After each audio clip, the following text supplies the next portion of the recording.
Здраво, ова е 332-то издание на Видеологија со Златко Ѓерески, дигитален краток осврт за актуелни филмски остварувања, односно спонтана критичка анализа која избира на први впечатоци илустрирани со подвижни слики. На денешниот репертар е Диско Бој од Джакомо Абруцезе, во кој станува збор за Алексеј, глумен од Франц Роговски, млад белорусин кој со својот пријател патува за Полска со 3-дневна виза со цел да мигрираат во Франција, меѓутоа во процесот на илегално преминување на границата неговиот пријател починува. Алексеј станува туѓенец во страна земја и одлучува да се приклучи на легионерите, специјален одред од армијата кој допушта регрутирање на странци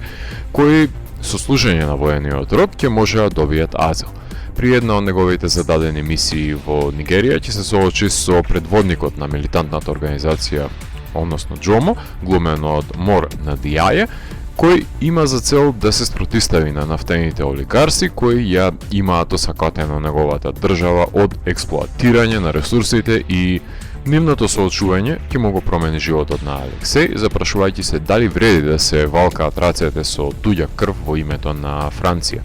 Иако се во прашање два различни светогледи на два континента од заедници, кои на прво гледање може да немаат многу заеднички црти, но прагматично е структурирањето на творбата во која колизијата со овие две култури иницира една сосема нова димензија. Значи, посведочуваме на регрутирање на тетовираниот Сирак, глумен од личниот Роговски, во првиот чин. Средиштето е посветено на сотрувањето на борците за права при средбата со неговиот африкански пандан, а епилогот фокусиран на носењето со последиците на одземените животи и соочувањето со сестрата на Џоми.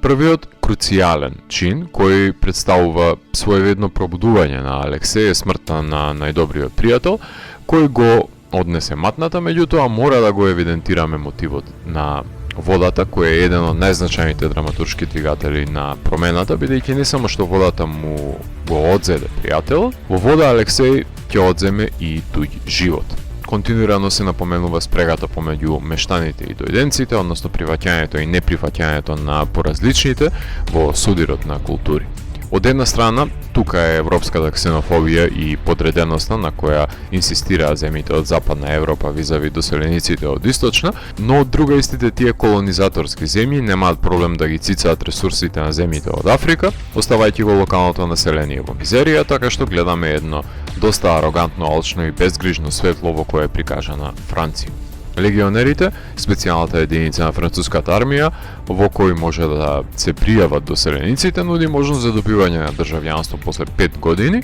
односно може да станат државјани на Франција ако пролеат крв за државата на бојно поле за неа, како еден начин на отплаќање на долгот кон државата, која дарежливо ги прегрнала доселениците во низините преградки, условно кажа. Ригорозниот милитантен режим, аналоген на Full Metal Jacket и Heroic, вклучувајќи трчање, скокање, ползење во кала, односно изложување на војниците на сите елементи во природа, кои треба да се преокупирани, да бидат во најдобра физичка форма, затоа што животот ќе им зависи од таа подготвеност. Сновиденијата се искористени како бесплатен превоз низ меридијаните на несвесното, но исто така танцот е своевиден ритуал кој ќе му овозможи, условно кажано, духот на Џомо на еден или на друг начин да се вгнезди во телото на Алексеј, па синхронното танцување со неговата сестра е само манифестирање на постоењето на туѓиот идентитет во неговото тело, ако веќе сакаме да проектираме со помош на надприродни агенси и привиденија во филмската елипса. Погледнете ги само очите на ликовите и промените кои настануваат во нив кога е во прашање Алексеј. Наспроти францускиот сегмент на Алексеј, во Нигерија сведочиме на делувањето на терористичката организација МЕНТ, односно Движење за еманципација на Делтата Нигер, уште едно друштво на ескадрон на млади момци со пушки кои се непријатели на државата, проследено со нивно се прокламирање во медиумите од страна на една сензационалистичка репортерка. Во исказите на предводникот во камера може да ја посочиме определувачката доктрина на единицата која нема да остане игнорантна на експлоатацијата на домородците од страна на странците за нивните ресурси, односно нафтата, оставајќи го во беда и глад народот, сметајќи дека водат борба против неправдата на нивниот народ од страна на корумпираната власт, оставајќи ги со уништена земја и загадена природа, своевидно еколошко самоубиство, одбивајќи да коленичи на властите. Така што не смеат да бидат занемарени колонизаторските потфати на империалистите кои во денешен капитализам ги имаат поробено земјите од третиот свет за да ги задоволат своите хегемонистички апетити од нивните ресурси, па разбирлив е гневот и бунтот против оваа практика која е инкорпориран на социополитичко рамниште на творбата. Непорекливо е дека се опрашање исти момци со оружје во рака, кои да биле родени со туѓа судбина, не би ни биле војници, туку нешто сосема друго од кој еден прокламира дека би бил диско танчерот, каде доаѓа и називот на филмот. Да се роделе на исто место би биле можеби и пријатели со исти интереси. Војниците од двете страни на нишанот, жртви на околностите во кои се вметнати обидувајќи се да ги излечат најповолните исходи.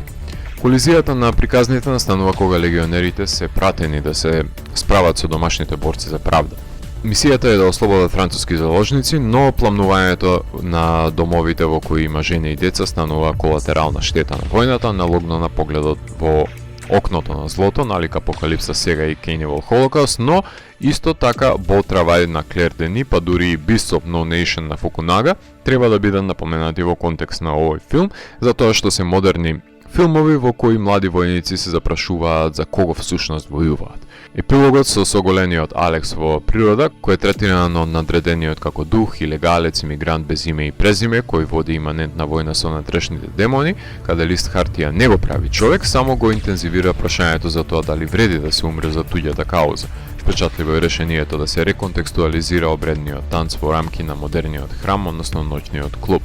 Покрај впечатливите решенија во сценариото, визуелната естетизација е исто така богатството на филмот. Употребен е дури и Night Vision со термални камери и сини нијанси за предаторите во шумата, што е мала доза на овој начин на снимање, но повеќе од потребна за да се долови трансформацијата на души. Визуелно богатство со африкански реки и пловење низ нив. Гледаме одличен кадар од хеликоптер, каде виси Роговски, а не од дрон. Неонски клуб со slow motion танцова екзалтација и привидение, мајсторство кое режисерот го должи на одличната кинематограферка Хелен Лувер, која ги има кадрирано Never Really Sometimes Always, Happy as Lazaro, The Lost Daughter и многу други филмови за кои со задоволство сум говорел во видеологија.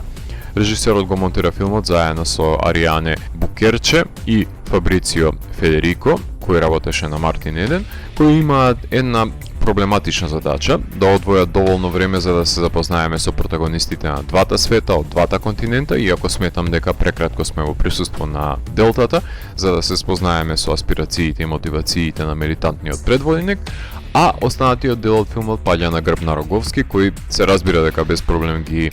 погребува јадежите во молки и дозволува телесно да се манифестира незадоволството од недоброволното вовлекување и служење на државата, но тие скокови во време и простор се потполно јасни во монтажата и користењето на механизмот на сонот за кршење на тие дидаскали и воопшто прикажувањето на настанокот на двојството во едно тело е одлична наменска интервенција во овој компактен филм. Иако композицијата Poison Lips на Виталик сме ја слушнале во неколку саундтраци од филмови, убаво е да се слушне како компонира комплетен музички скор, кој се темели на неговата електронска музика, вклучувајќи електронски пулс во сцени во кои отуѓеноста се напласнува кај лик кој е во дисбаланс во просторот на туѓата земја, странец во напад од непознатото, како и за време на тренингот, кулминирајќи со прекрасниот обреден танц на синтвейв со племенски ритам кој се пресликува во двете држави.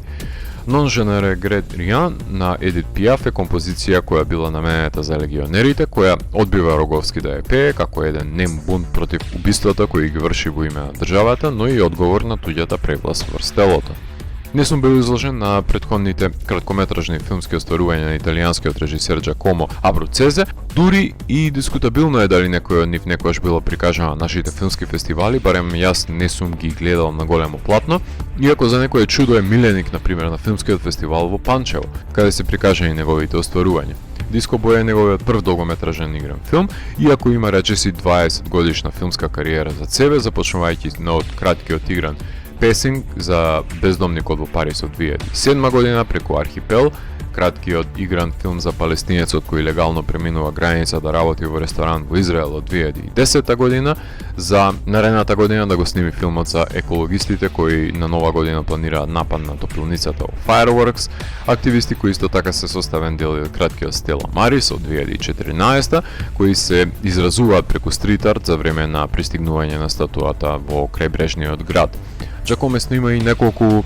документарни филмови, како што е квир филмот This is the Way од 2014, филмот за стрит арт фестивалот во италијанското градче Фейм од 2017 и Америка од 2020, во која реконструира приказната за неговиот дедо кој оди во Америка, кои се всушност едночасовни филмови. Неговиот последен краток филм го снима од 2021 година во неговиот роден поморски град во филмот Исанти, во кој најде убавина во ликовите кои фигурираат на маргините на општеството, меѓу кои се случува некакво чудо кој беше селектиран на фестивалот Palm Springs. Така што во голем број од неговите филмови, родното италијанско градче Таранто служи како инспирација за градење на тој микросвет во кој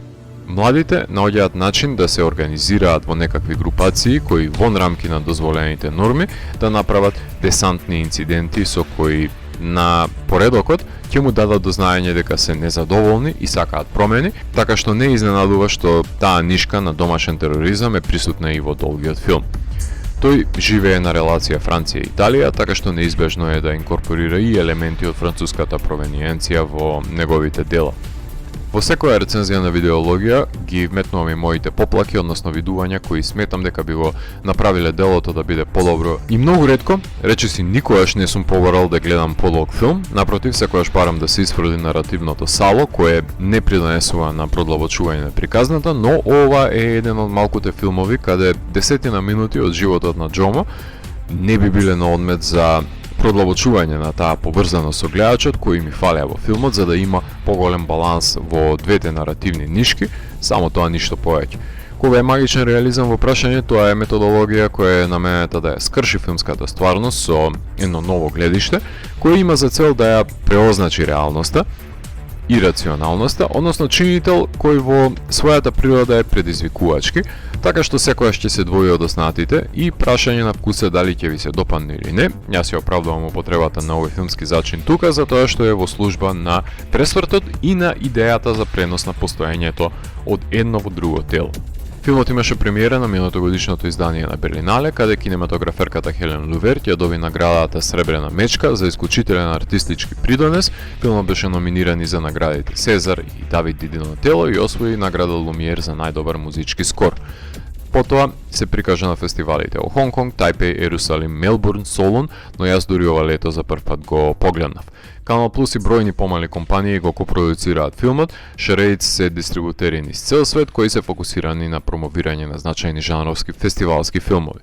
Филм во кој за белорусинот Алексеј да стане французин Алекс, треба да ги извалка рацете во туѓата крв во име на државата, да одземе друг живот и да додаде јадежи на собствениот. Неприпаѓањето и експлоатацијата се најгласни ноти во делото, алудирајќи на возможноста да се биде странец во собственото тело, во кое се нагостува туѓ идентитет. Ако морам да го евалуирам, тогаш Диско Бој од мене има 4 од 5. Доколку ви се допадна 332-то издание на дигиталната архива Видеологија, лајкувајте го видеото, споделете го и следете во каналот. Последете и поснатите рецензии на виртуелната полица. Ви благодарам за вниманието. Поздрав!